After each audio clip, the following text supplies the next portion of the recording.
Olá, gente, muito bom dia. Que Deus abençoe a sua manhã de domingo. Estou aqui para mais uma gravação do estudo do Apocalipse. E hoje eu vou estar falando sobre o capítulo 2. Vamos estar estudando sobre o capítulo 2. Eu vou aqui estar compartilhando. A maioria das pessoas geralmente assistem depois. Como vai ficar gravado? Deixa eu compartilhar aqui.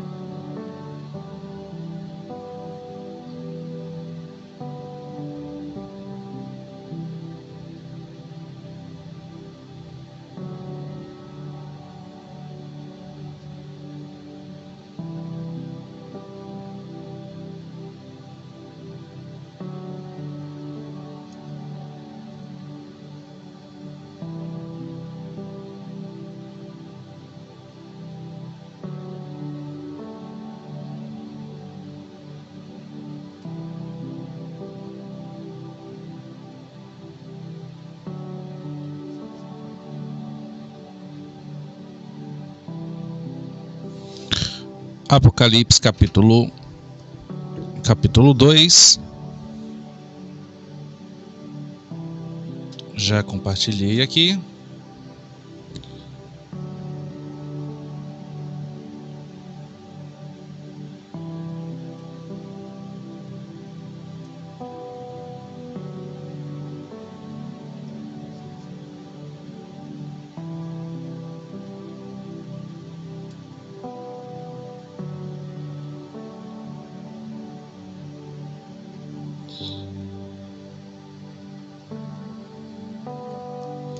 Deixa eu testar aqui se está funcionando.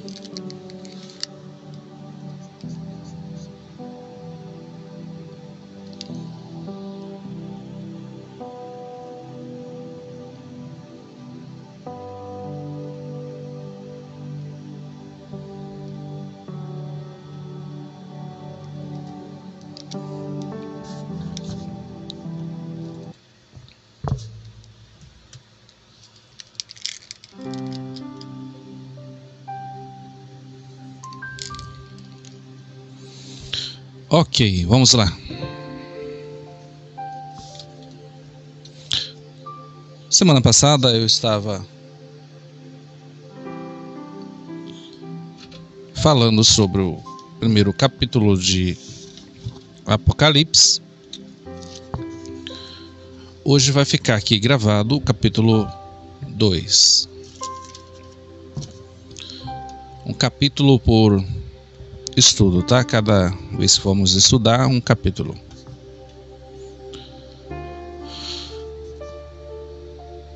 Diz assim: carta à igreja em Éfeso. Essa igreja em Éfeso, ela foi fundada nos anos 60, 61 depois de Cristo. Quando João teve a revelação do Apocalipse, foi nos anos 90, quase 30 anos depois, entre os anos 90 e 96 depois de Cristo, tá?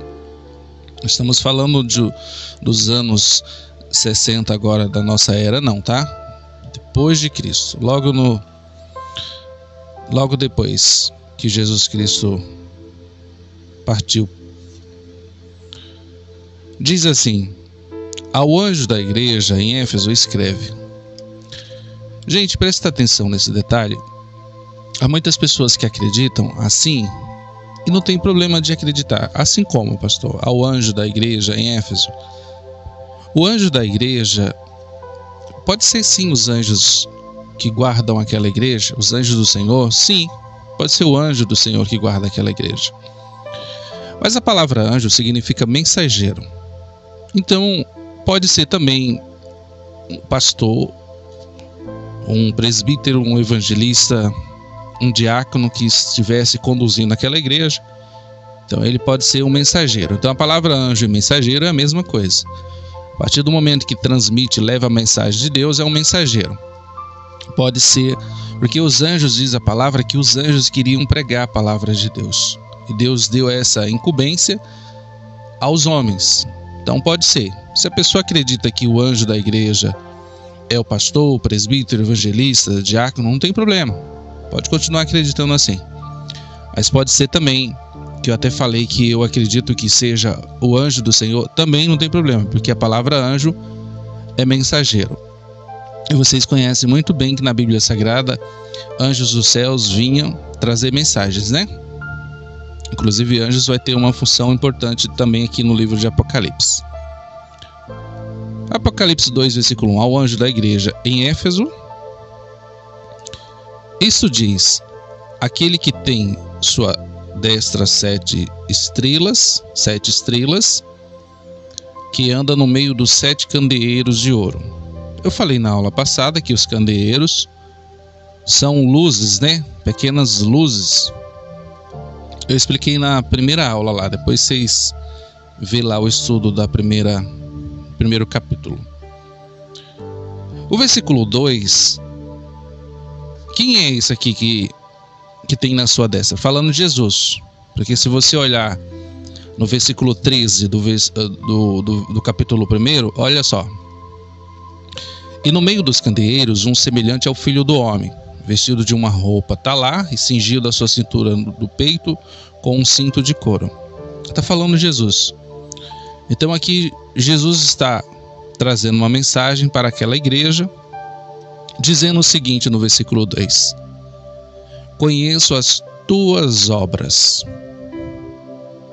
Ou seja, se existe uma igreja onde tem mensageiros de Deus que estão fazendo a obra do Senhor, uma coisa é certa: Deus conhece as obras de cada pessoa. E o teu trabalho, se a pessoa também trabalha na obra, Deus sabe.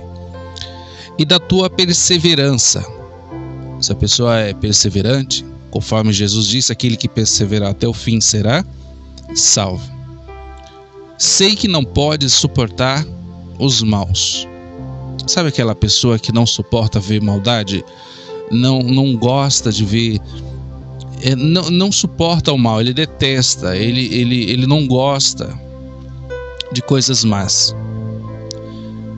E que puseste à prova os que se dizem apóstolos e não são, e os achastes mentiroso. Eles aplicaram, a igreja de Éfeso aplicou um ensinamento que o próprio João disse que deveria provar se todos os espíritos são de Deus. Aí em Apocalipse não tem como você errar para voltar, né? Então abra a palavra de Deus para a gente entender esse versículo 2, essa parte de apóstolos. Eu tenho 3 referências bíblicas. Primeira, vamos lá. 2 Coríntios 11, versículo 13. 2 Coríntios 11, versículo 13. Eu vou esperar você encontrar. Enquanto você encontra, eu vou tomar um golinho de água aqui, porque conforme a gente vai falando, a garganta vai ficando seca e atrapalha, às vezes até enrola as próprias palavras, né?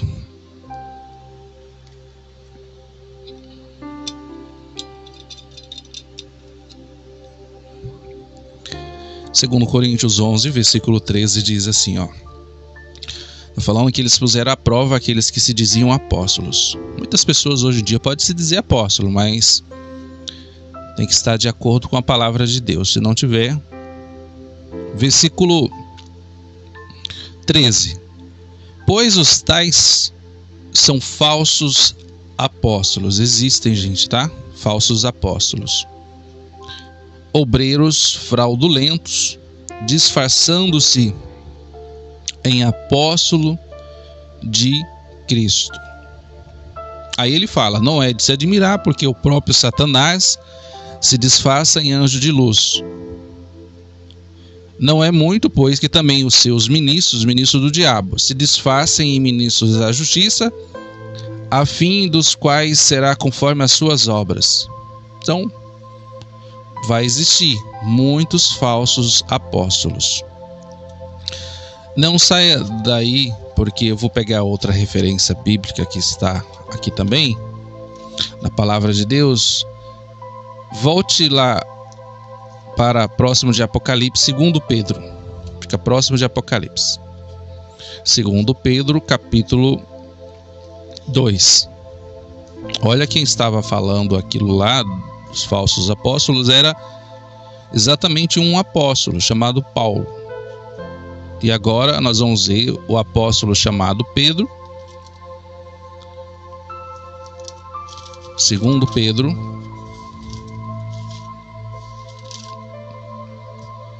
o capítulo 2, versículo 1.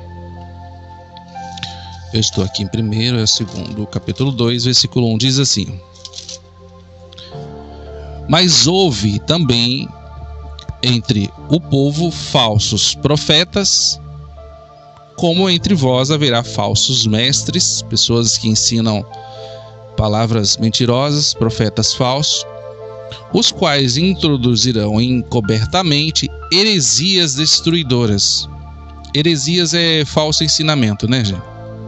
Ensinar a palavra de Deus de forma enganosa, negando até o Senhor que os resgatou, trazendo sobre si mesmos repentina destruição. Quando a pessoa faz isso, ela está trazendo sobre a própria vida destruição. Aí, esse é o apóstolo Pedro que está falando. Agora nós vamos ver um outro apóstolo que é o mesmo que escreveu Apocalipse, João. Abra em 1 João, capítulo 4, versículo 1.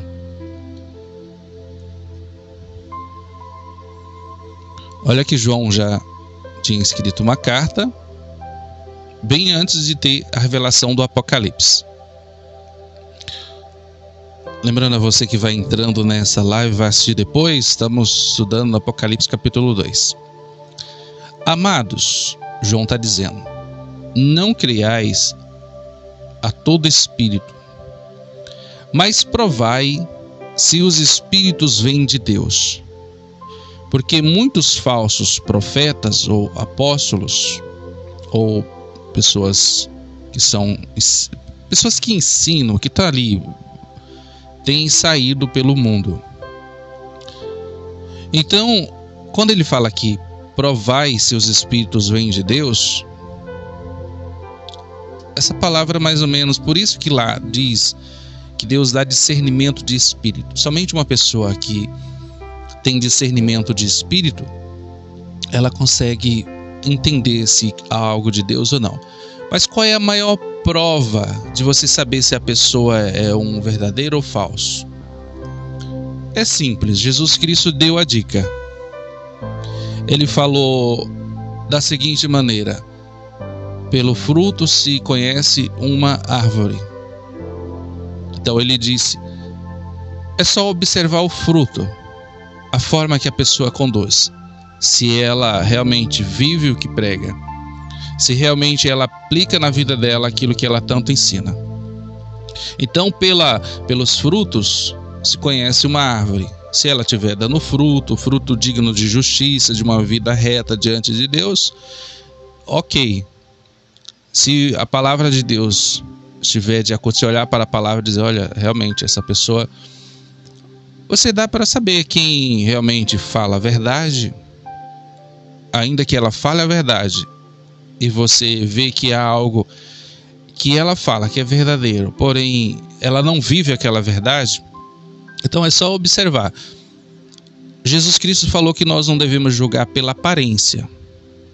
Inclusive Deus repreendeu um profeta chamado Samuel porque foi pela aparência. Olha que Samuel, um profeta irrepreensível, né? Para Deus repreender. Então Deus repreendeu ele. E diz a palavra que não pela aparência, mas nós devemos julgar sim algumas coisas pelo seu comportamento. Não julgai pela aparência, mas pela retidão. Se a pessoa anda reto, correto, ok. Ah, pastor, mas a gente não pode. Hoje em dia existe não julgueis. Tá. Quando Jesus pregou a palavra, a mensagem de João de Jesus, a mensagem continua a mesma, é arrependimento. Antigamente era arrependei-vos, arrependei-vos. Hoje em dia não julgueis. Menos julgamento, mais amor. Não, tem coisas que tem sim, gente. Porque se nós não julgássemos a nós mesmos, se nós não olharmos para nós mesmos e julgarmos a nós mesmos as nossas ações, nós vamos ser condenados com o mundo. Então sim, existe sim um julgamento. Nós temos que julgar a nós mesmos, não as pessoas. Nós devemos ficar tentando, poxa, será essa de Deus ou não é? Não, pelo fruto. As coisas de Deus se cumprem. Se alguém disse, ou profetizou, ou falou algo que disse que era de Deus e não se cumpriu na sua vida, primeiro, existem vários setores, vários aspectos que contribuíram para isso.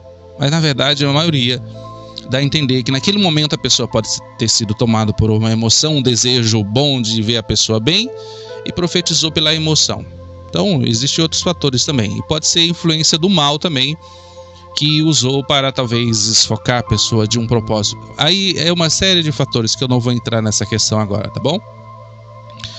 Então, no versículo 2 de Apocalipse, quando fala assim, que vocês puseram a prova os que dizem ser apóstolos e não são, acharam-os mentirosos. Então aqui, eles puseram a prova, eram pessoas que andavam certinho. E tens perseverança, e por amor do meu nome sofreste, e não desfaleceste. Está falando, ó, vocês estão sofrendo por causa do meu nome, e por causa do nome de Jesus, sofre sim perseguição. Diz a palavra de Deus, não me recordo onde, mas está num dos livros, se eu não me engano, no 1º ou 2º Timóteo, que fala assim: aqueles que querem viver uma vida piedosa em Cristo, uma vida digna de um cristão, padecerão perseguição, vão sofrer perseguição. Então, esse povo estava sofrendo por amor a Jesus. Mas não desfaleceram, não desanimou, era um povo perseverante. Então, olha só, a igreja de Éfeso tinha gente, a igreja era perseverante. A igreja não aceitava o mal. Quando você aceita o mal, você dá oportunidade para o mal agir, falar, dizer ou muitas vezes criar problema, você está suportando, você está dando, não suporta, não aceita. Tem gente que não suporta, não aceita coisa errada. Isso é ótimo. Isso é tremendo. Só que você vai sofrer perseguição, porque o mal ele não vai desistir, mas você é perseverante, você vai ali até o fim. E diz no versículo 4: tenho, porém, contra ti que deixaste o teu primeiro amor. O que Jesus estava dizendo? Eu tenho contra vocês que vocês me deixaram de amar como no início. O amor de vocês se esfriou por mim.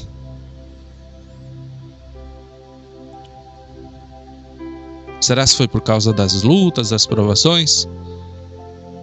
Aí, poxa, eu não te amo mais, Senhor. Faz lembrar até a palavra que Jesus perguntou para Pedro 3 vezes, né? Pedro, tu me amas? Pedro, tu me amas? Na terceira ele falou: Senhor, tu sabes todas as coisas. Então Deus sabia, ele diz no versículo 2: conheço as tuas obras, o teu trabalho, a tua perseverança, sei que não pode suportar os maus. Então, aqui, gente, aqui tem um significado.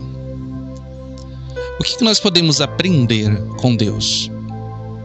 Nós invertemos o papel. Primeiro nós repreendemos, primeiro nós criticamos, e depois nós tentamos apaziguar a situação. Não, presta atenção. No livro de Apocalipse é muito claro que já fala assim, revela, mostra o amor de Deus. Se você ler a palavra no capítulo 1 e ver o vídeo do primeiro capítulo 1 que eu ensinei, você vai ver que o amor de Deus se manifesta primeiro. O que tem que fazer? Primeiro, vem ali falando das qualidades, daquilo que a pessoa é. Depois, repreende. Porque é muito mais fácil você elogiar as qualidades, preparar o caminho, até mesmo numa conversa, do que você já vir criticando, apontando o erro, o defeito. Primeiro você mostra. Fala, gente, isso aqui tá tá ótimo, tá tremendo. Então aqui Jesus está falando, eu conheço as obras de vocês. Aqui nos ensina isso. Depois vem a repreensão. Porque todos nós sabemos onde nós erramos. E Deus não tolera o erro. Deus não vai permitir o erro. Então Deus vai repreender. Então isso chama-se, digamos assim, uma repreensão com amor. Você mostra. O que nós fazemos no dia a dia? Primeiro nós já criticamos, primeiro nós já apontamos o erro, primeiro nós já falamos, primeiro nós já apontamos os defeitos. Depois você vai tentar mostrar a qualidade, a pessoa não quer mais ouvir. Então olha só, aqui é um ensinamento tremendo para as nossas vidas. Mas aqui também vocês podem entender que também não podemos só estar elogiando qualidade. Nunca você vê que a pessoa não tem que falar. Em amor você tem que falar. Não pode deixar de falar. Versículo 5 fala: lembra-te, pois, de onde caíste, arrepende, pratica as primeiras obras. Volta à prática das primeiras obras. Aqui o povo deixou de praticar as obras. Fé sem obras é morta. Então o povo começou a ter zelo por umas coisas, se dedicar a algumas coisas, mas no meio do caminho, talvez por causa do trabalho, através de muitas coisas, veio a deixar um pouquinho, digamos assim, relaxou. Se não brevemente virei a ti e removerei o teu lugar, no caso aqui, o teu candeeiro, se não se arrependeres. O que ele está dizendo aqui? Olha o que está dizendo aqui. Se você não se arrepender, eu vou tirar a luz, o brilho. E isso aqui, o livro de Apocalipse, não é só para o momento, não. Deus tirar de nós a oportunidade que Ele nos deu. Não, está também se referindo, se você não se arrepender, eu vou tirar de você a tua luz, o que você brilha. Vocês são luz do mundo, eu vou tirar, vai deixar de brilhar. Se não se arrepender e morrer, Deus vai tirar a imagem e semelhança dele e as pessoas vão para o inferno em forma de bicho, sem luz. Luz e trevas não combinam. Então está falando, vou tirar a luz de você. Jesus não vai permitir que a luz, a imagem e semelhança de Deus, de Jesus, esteja lá no inferno. Então aqui já é forte, não é? Então não estava falando só de uma pequena luz aqui nessa terra, não. Estava falando já de algo no futuro. Vamos ver o versículo 6. Tens, porém, isso, que aborrece as obras dos nicolaítas, as quais eu também aborreço. Aí depois que dá a repreensão, volta de novo na questão. Eu tenho, porém, isso também, que vocês estão aborrecidos, vocês não estão gostando das obras dos nicolaítas. Quem eram os nicolaítas? Deus está falando, eu também aborreço. Nicolaítas eram um grupo de pessoas, presta atenção, um grupo de pessoas, sempre existe um grupo, né? Sempre existe um grupinho. Inclusive no dia a dia, nas redes sociais, existe um grupinho. Eu, particularmente, eu não gosto. Não participo não é que eu sou solitário, isolado, antipático, seja lá o que for que pensarem de mim, eu não me importo. Porque dá muito problema, gente. Grupo dá problema. E esse grupo dava problema na igreja. Era um grupo que tinha uma caidinha e eram idólatras. Mas eles não se davam só no luxo de ficar na idolatria. Eles tinham uma vida de práticas de moralidade sexuais. Então era um grupo de pessoas que tinham apego, eram idólatras e ao mesmo tempo tinha vida de moralidade sexual. Então nicolaítas na época é isso. Nos dias de hoje é pessoas que se deixam o seu corpo, a sua vida, à prostituição, se prostitui. O corpo que é templo do Espírito Santo, que deveria zelar, cuidar, aborrecer-se com coisas pecaminosas que levam a pessoa a pecar contra Deus, não. E aí vai, né? Nos dias de hoje é prostituição a palavra, tá? Que tem a ver a mesma palavra com uma palavra significado no grego chamado porneia, né? Que tem a ver com prostituição. Não vou entrar nesse detalhe também, porque senão o tempo vai embora. Quem tem ouvidos, ouça o que o Espírito diz às igrejas. Ao que vencer, dar-lhe-ei de comer da árvore da vida que está no paraíso de Deus. Existe um paraíso de Deus. Olha que coisa tremenda, né? Ao que vencer. Você percebeu que o número 7 na Bíblia Sagrada é cheio? No Novo Testamento, no Antigo Testamento, a palavra 7, você pode ver. Por que 7? A palavra 7 é conhecido como o número da perfeição.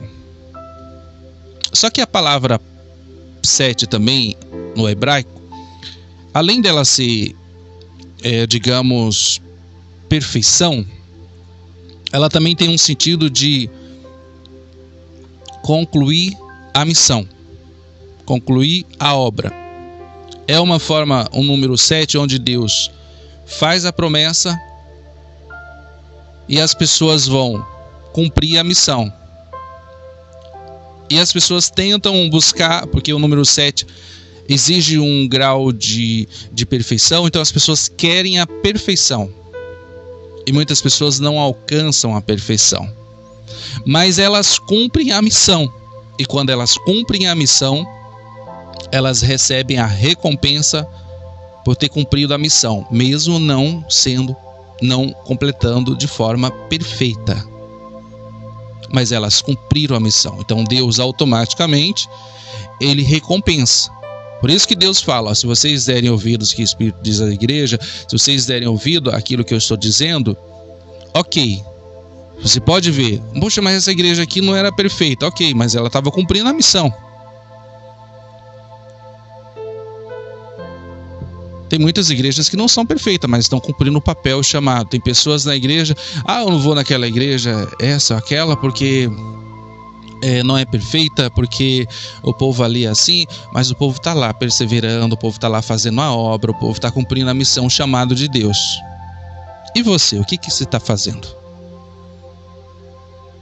Longe de Deus, longe da igreja, aí que você não vai alcançar nem a missão que Deus lhe deu e muito menos a perfeição. Sabe quando que vai ser a perfeição? Quando Jesus voltar, que ele é o varão perfeito, é a estatura do varão perfeito. Só Jesus, quando voltar, vai trazer, implementar essa perfeição. Seremos semelhantes a ele. Mas até lá nós temos uma missão.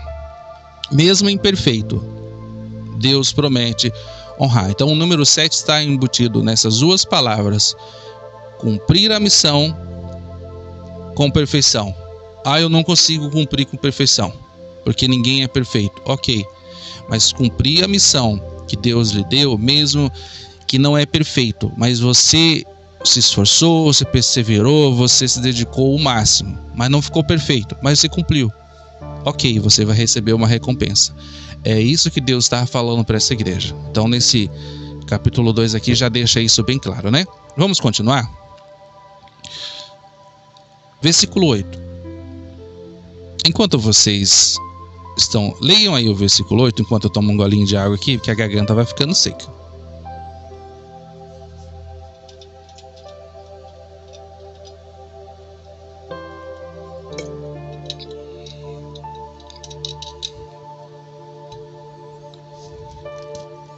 Vamos continuar? Versículo 8. Ao anjo que está na igreja de Esmirna.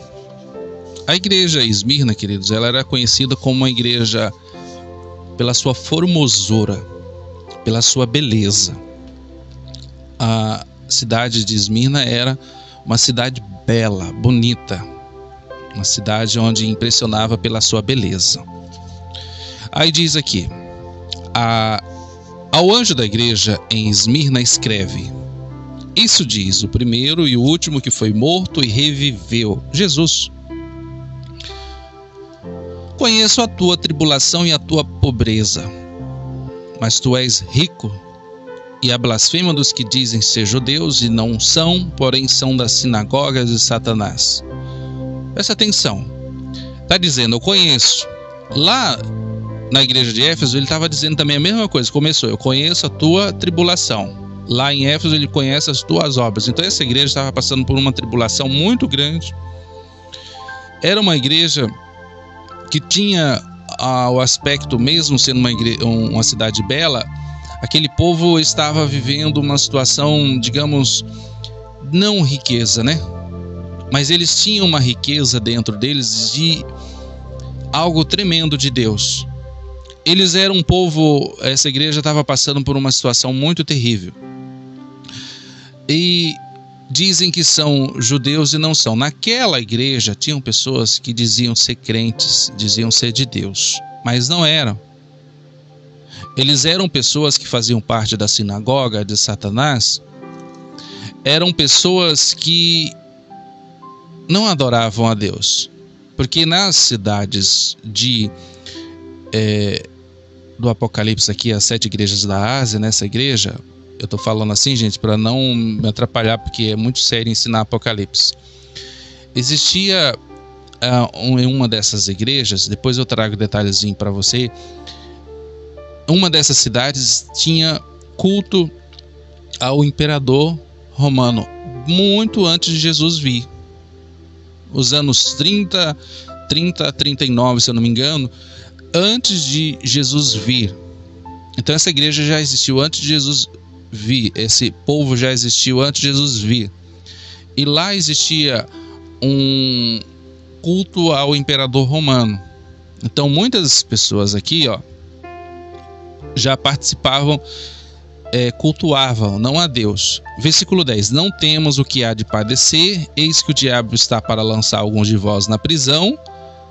Muitos foram presos mesmo, gente, né? O diabo usou o imperador junto com o mal e prendeu pessoas, para que sejais provados.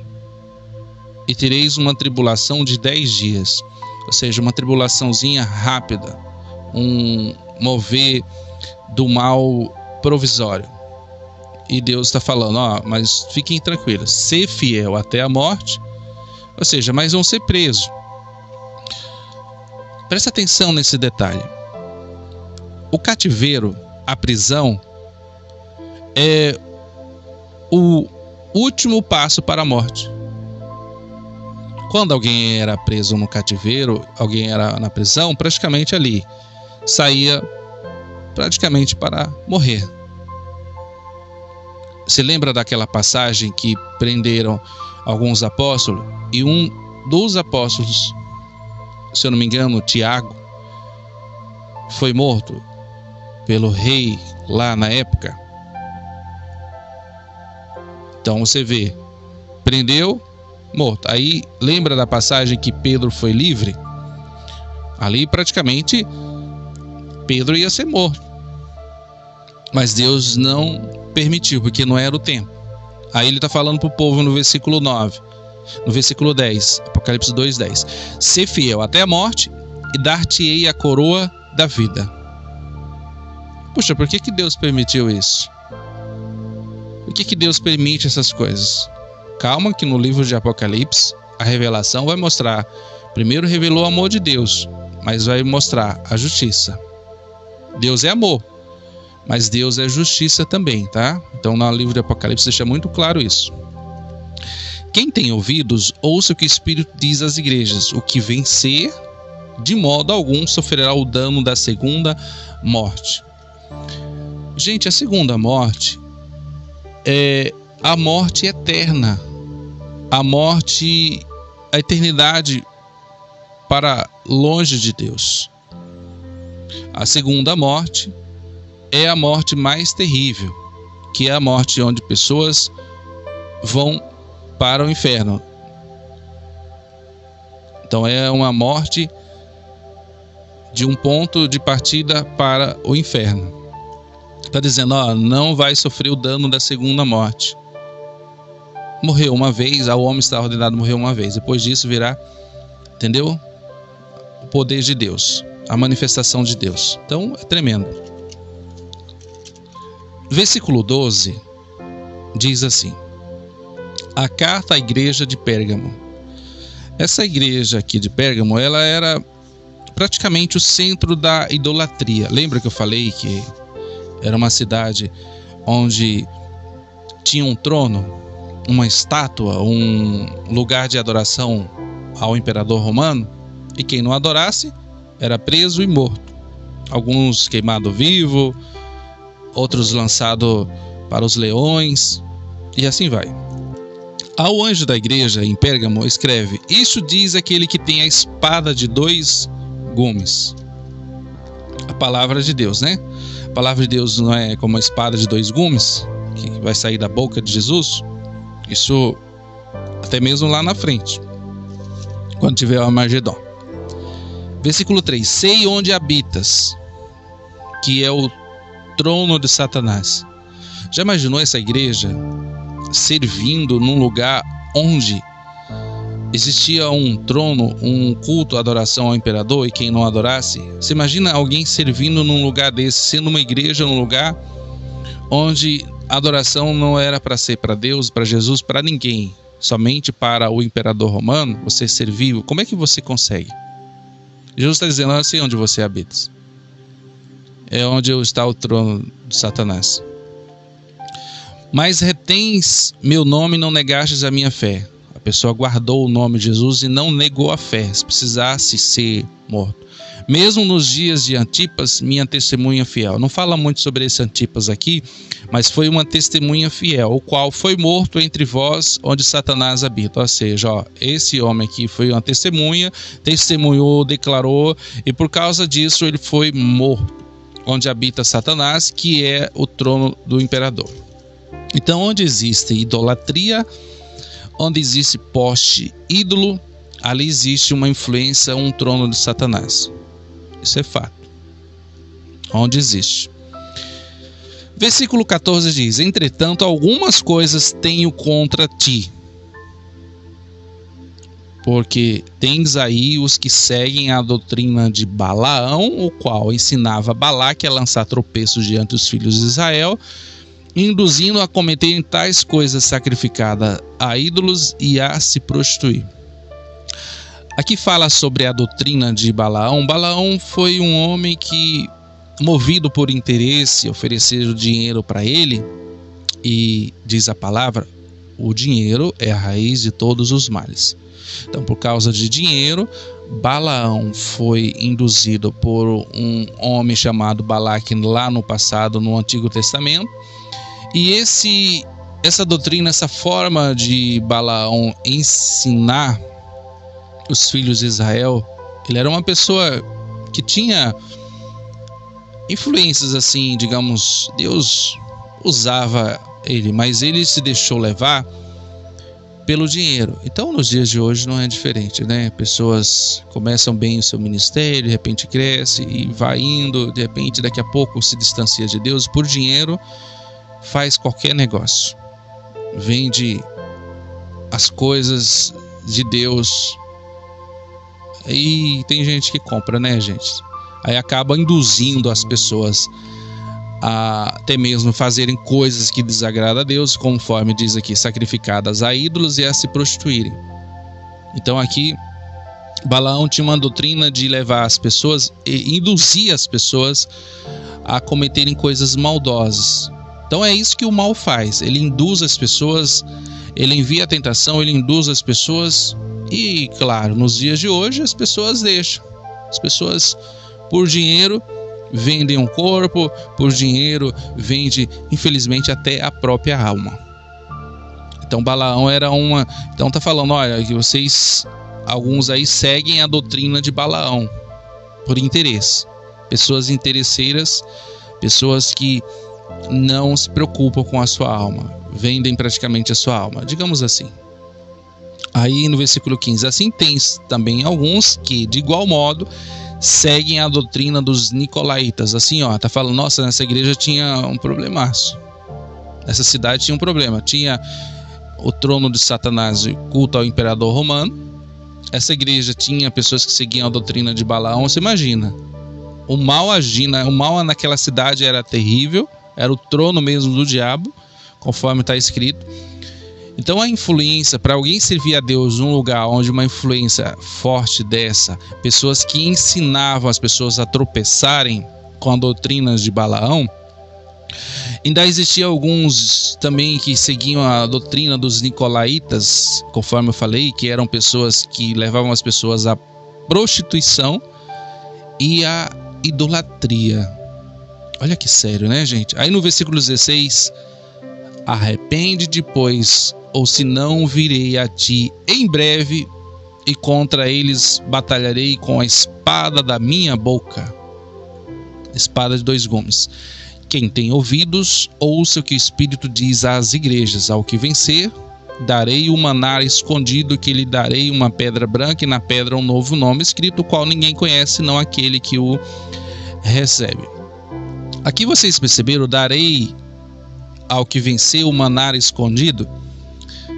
Tem uma passagem da Bíblia, depois, se vocês quiserem ver, deixa eu passar para vocês aqui. Não está aqui não, mas tem uma passagem da Bíblia que Deus mandou esconder uma porção do maná e pôr na arca da aliança, e diz que quando o povo, na época de Jeremias, o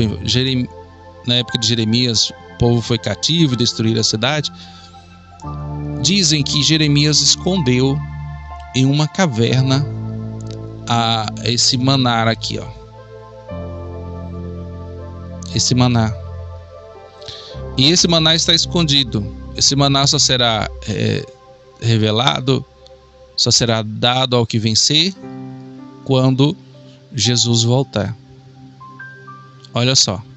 Então existe um maná escondido, né? Que tremendo, né, gente? Versículo 18. A carta à igreja em Tiatira.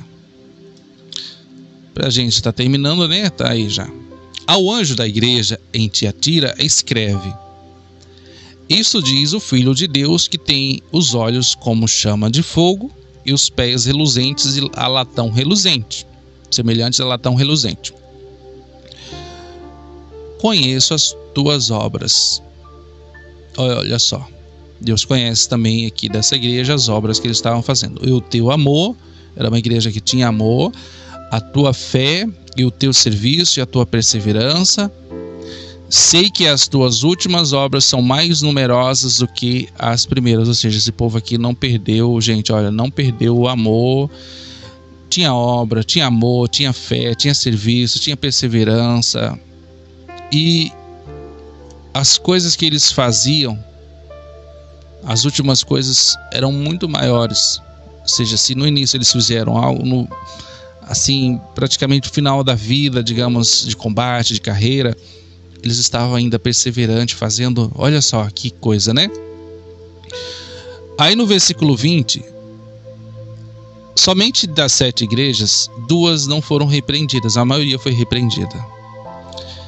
Mas tenho contra ti que toleras a mulher Jezabel, que se diz profetiza.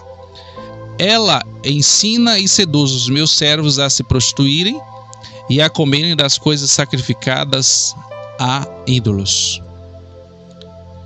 Gente, ó, Jezabel dá a entender que nesse tempo existia uma mulher chamada Jezabel, mas aqui pode-se entender que não exatamente uma mulher chamada Jezabel, mas o espírito de Jezabel. Porque espírito maligno, gente, ele, quando a pessoa é liberta, diz a palavra de Deus, a casa fica limpa, vazia. Mas se a pessoa não se enche das coisas de Deus, ele volta e traz mais 7. Então, o corpo humano, quando, digamos assim, quando ele morre, aquele morreu, acabou. Então, o espírito maligno que atuava, que influenciava aquela pessoa no passado, por ela já não existir mais, ele vai procurar casas vazias, pessoas vazias. E quando ele acha, ele entra e, se possível for, ele traz mais espíritos malignos. Percebe-se que o mal não é egoísta, porque se ele traz mais 7, geralmente as pessoas, quando elas, digamos assim, um exemplo, tá? As pessoas no dia a dia conquistam alguma coisa, tem alguma coisa, geralmente as pessoas não gostam de dividir. Quem diga quando criança.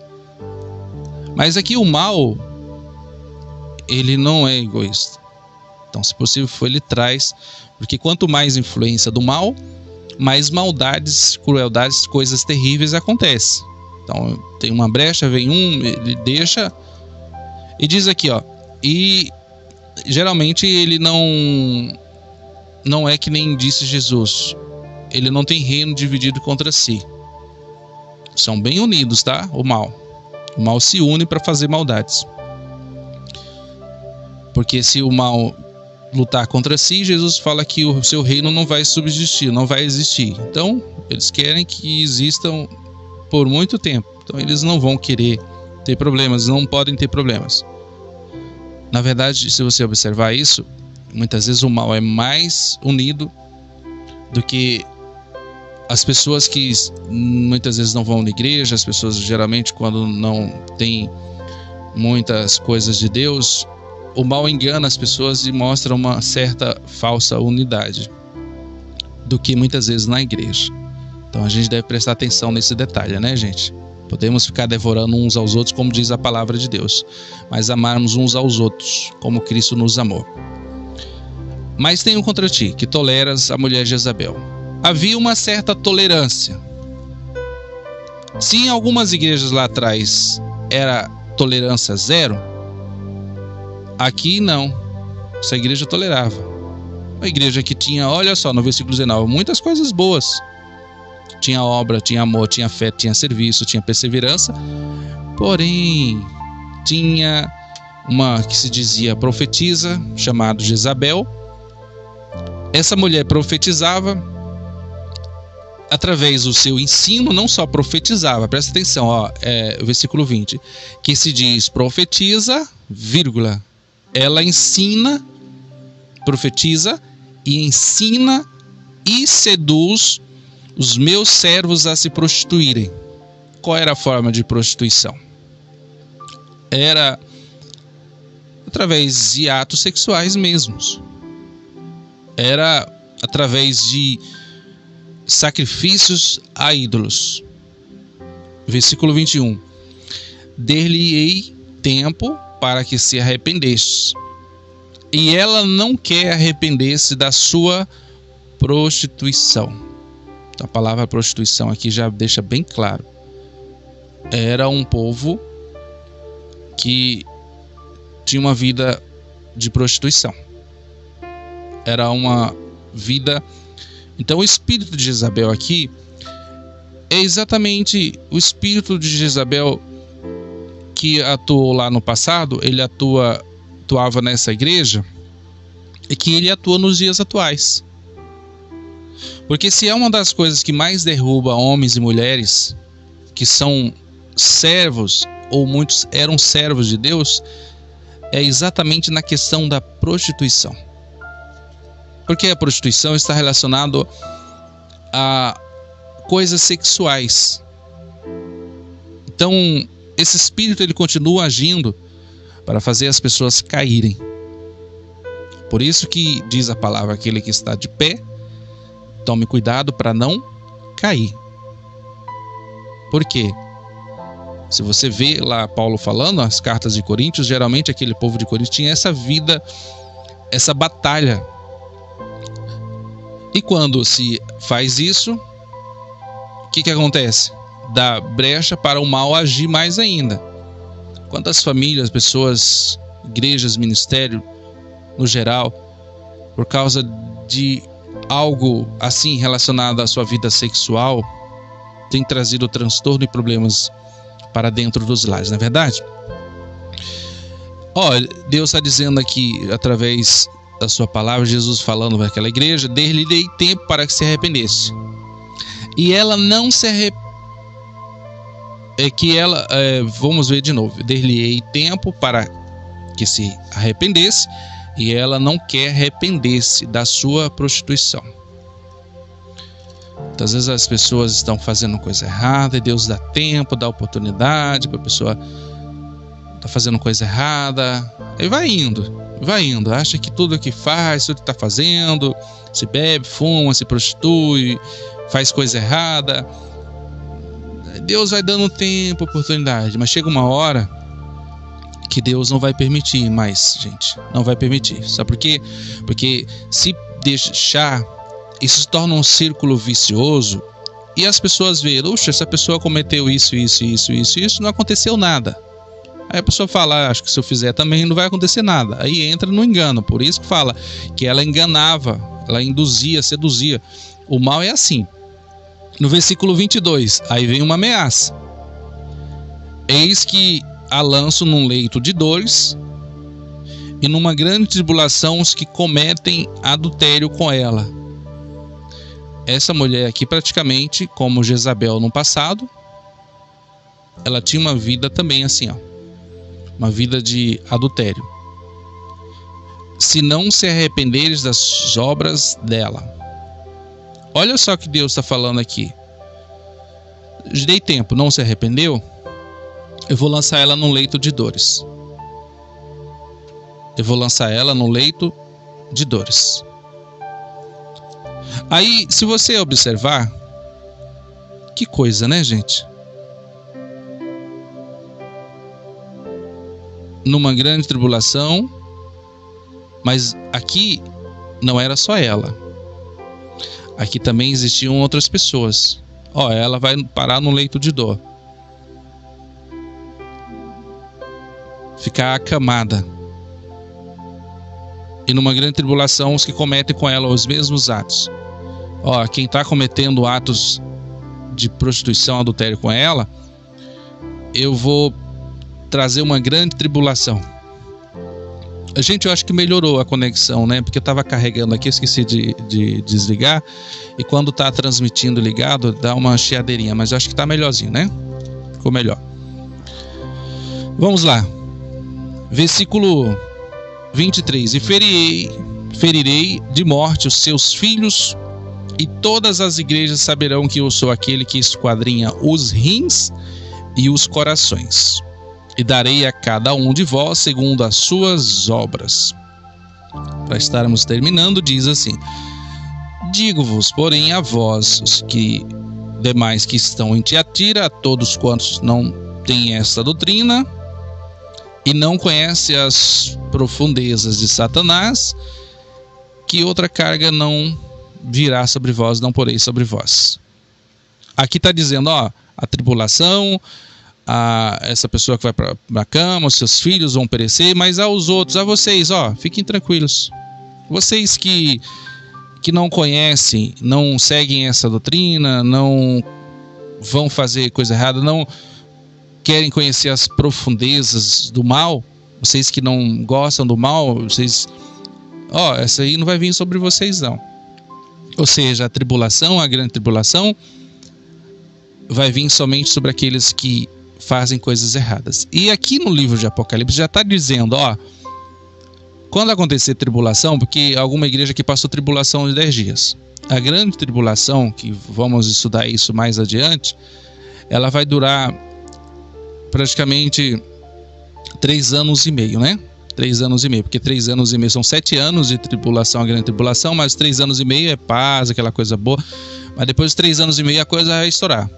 Então, aqui quer dizer que no futuro, somente pessoas que aceitam viver uma vida às profundezas do mal, aceitam as coisas, vão sofrer.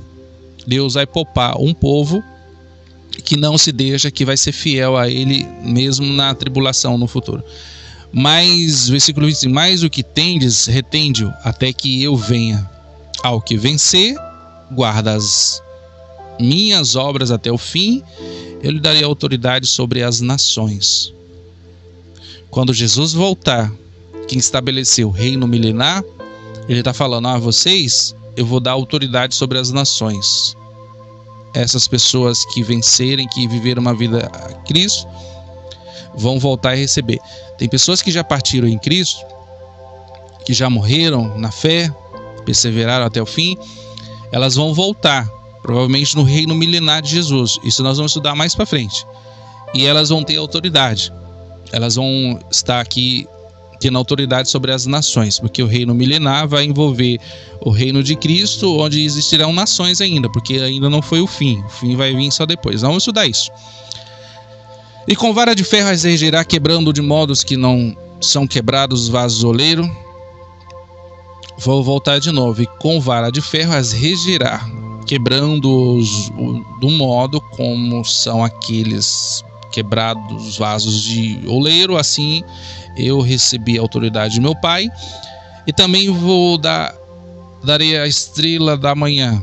Quem tem ouvidos para ouvir, ouça o que o Espírito Santo diz às igrejas. Capítulo 2, nós falamos sobre a igreja de Éfeso, Esmirna, Pérgamo, Tiatira. 4.